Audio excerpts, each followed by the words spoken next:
This is one of the most heartbreaking betrayal and revenge stories ever. This girl sacrificed herself for her country at age 10. She single-handedly beat the enemy nation and protected her homeland. As she grew up, she worked non-stop for her people. She dragged her war-torn country all the way to prosperity. But while she was stuck in prison, the useless prince did nothing. He dumped all state affairs on her. He forced her to run the country from a cell. At the same time, he spread lies nationwide. He accused her of wanting to seize power and betray the nation. The people forgot every good thing she'd done for them. They believed the rumors and turned on her overnight. The nation's greatest hero became the country's most hated traitor. She gave her whole life, her blood and loyalty to her country. In return, she got nothing but betrayal. That day, she threw away all her faith in her homeland. She swore she'd destroy this rotten country that abandoned her. She was the only daughter of a duke. She was engaged to the prince since childhood, set to be the future queen. Everyone knew her status, but no one knew how much she carried. The prince only cared about partying and pleasure. He ignored state duties and left all the work to her. She never complained. She handled mountains of government work alone. She built a trade group to help ordinary people. She raised worker salaries and improved working conditions. She put all the profits into public aid and poverty relief. The people were grateful for this mysterious benefactor, but they never knew the kind person was the prince's fiancé. She never bragged about her achievements. She only wanted people to live well. The prince wanted to put his own corrupt trade group under royal protection. That group exploited small businesses and poor people for profit. She refused the prince's plan and decided to stop the group's corruption. Her fair move embarrassed the prince and made him hate her. People told her to obey the prince as his fiancé. But she knew small corruption would eventually destroy the whole country. She would never let that happen.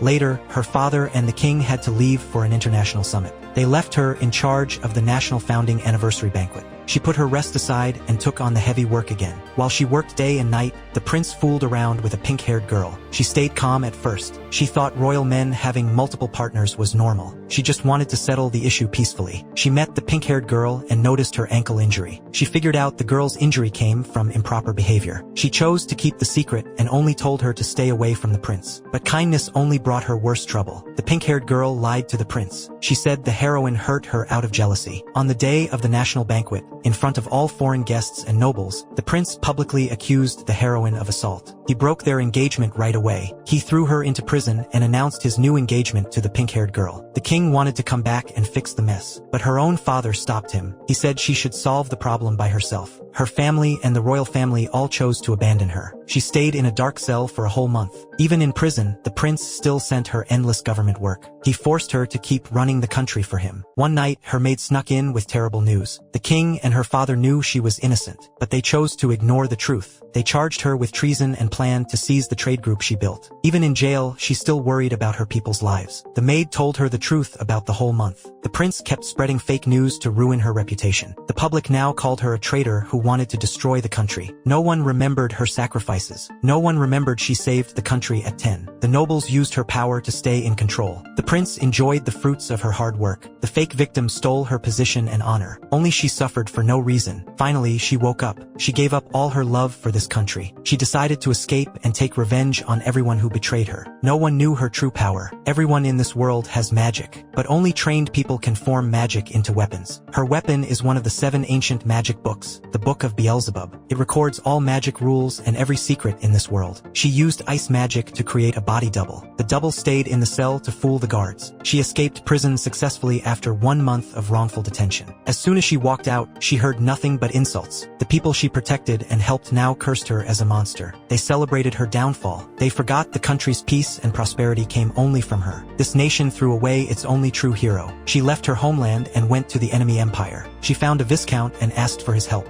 She was done with her old country. If they abandoned her, she would destroy their whole nation. To get revenge funds, she signed a cruel magic contract. She borrowed 100 gold coins and promised to pay back 200 in 1 year. If she failed, she would become the viscount's property forever. She took the risk because she had absolute confidence. Her magic book held every secret of her old country. She knew all their military plans, finance flaws, and political weaknesses. Without her, her old country would collapse in no time. She bought an old abandoned house with 1 gold coin. She renovated it and started her new trade company, Rice Chamber. She targeted the high-end beauty market in the empire. Her first product was high-quality soap better than all competitors. Her maid worried the profit was too small, but she knew this was just the first step to enter high society. She donated 5 gold coins to a local orphanage. She told the priest this was a business investment, not charity. She built connections and public respect in the empire. She sent free soap to servants in noble manners. She let word spread from the bottom up. She used limited stock and exclusive membership rules. This scarcity made her products a symbol of high status. In just 3 months, her company became famous and extremely profitable. New products were pre-ordered before they even launched. She kept donating to welfare groups every month. Her rapid rise threatened the local giant Orange Chamber. Orange Chamber lost most of its high-end customers. They could not copy her products or compete with her brand. Desperate, their leader stole a half-finished soap formula from her safe. They planned to make fake toxic soap and frame her company. At the same time, her old country issued an official wanted order. They charged her with treason again. It was all her father's doing. He sacrificed her to protect his status. Soon after, trade officials came to investigate her company. They accused her of selling harmful soap. She stayed calm and showed all her sales records and customer proofs. She proved her genuine products had 0 safety issues. Then she exposed the enemy's trick. She split her formula into 2 parts on purpose. The half formula in the safe would only make toxic products. The real core formula was always with her. Officials found all evidence against Orange Chamber. The leader still refused to apologize or pay compensation. The heroine decided to take over all their assets. A passing nun witnessed the confrontation. The heroine held back to avoid violence in front of clergy. But the nun was extremely fierce in battle. She finished all the thugs in seconds. She even collected gold teeth from the dead to sell for money. The heroine saw a totally different side of religious people. Back in her old kingdom, everything fell apart. The useless prince copied her old policies without understanding them. He gave out free food endlessly until the treasury went empty. Then he stopped all aid and let common people suffer. The country's economy and order collapsed completely. Meanwhile, the heroine kept growing stronger. She tricked Orange Chamber's core accountant into working for her. She saved the accountant's dying daughter with top-level healing magic. She copied church healing skills with her ancient magic book. She only asked for silence about her real power. She paid back her 200 gold coin debt way ahead of time. The Viscount gave her full travel rights across the empire. He trusted her strength and future potential. The accountant's daughter awakened a rare business talent. She could judge product value and authenticity at a glance. The heroine took her as her core disciple. She also had a second hidden magic book.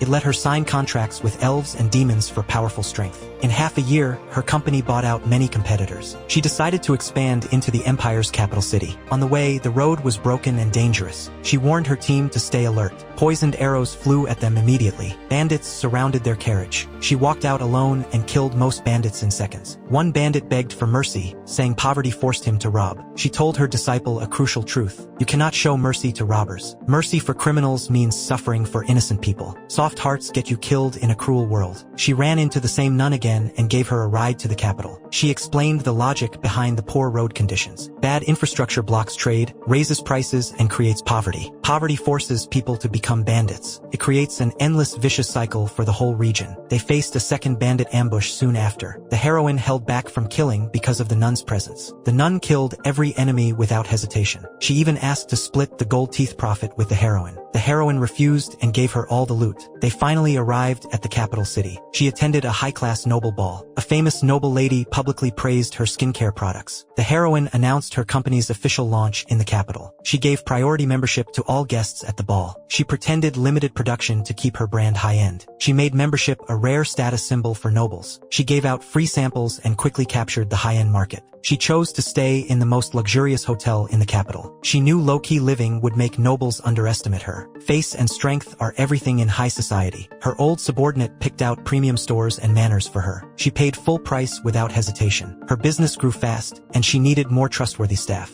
Public recruitment was too risky with her wanted status. She chose to buy a contracted slave bound by magic oaths. These slaves could never betray their master. She visited the best slave chamber in the empire. This chamber trained slaves in math, combat, etiquette, and crafts. They focused on cultivating real talent instead of abusing workers. She picked a cat-beast girl named Misha. Misha was smart, quick learning, and good at long-distance travel. She was perfect for a personal attendant role. After signing the magic contract, Misha grew rapidly in her new job. While she built her new empire, her old country rotted away completely. The prince and the duke blamed every national disaster on her escape. The kingdom fell into total chaos and public anger. The Viscount reported all her actions to the emperor. The empire decided to support her rise for their own benefit. The empress and princess loved her beauty products. Everyone waited to see what this betrayed heroine would do next. She was about to start the final revenge and reshape two nations' fate.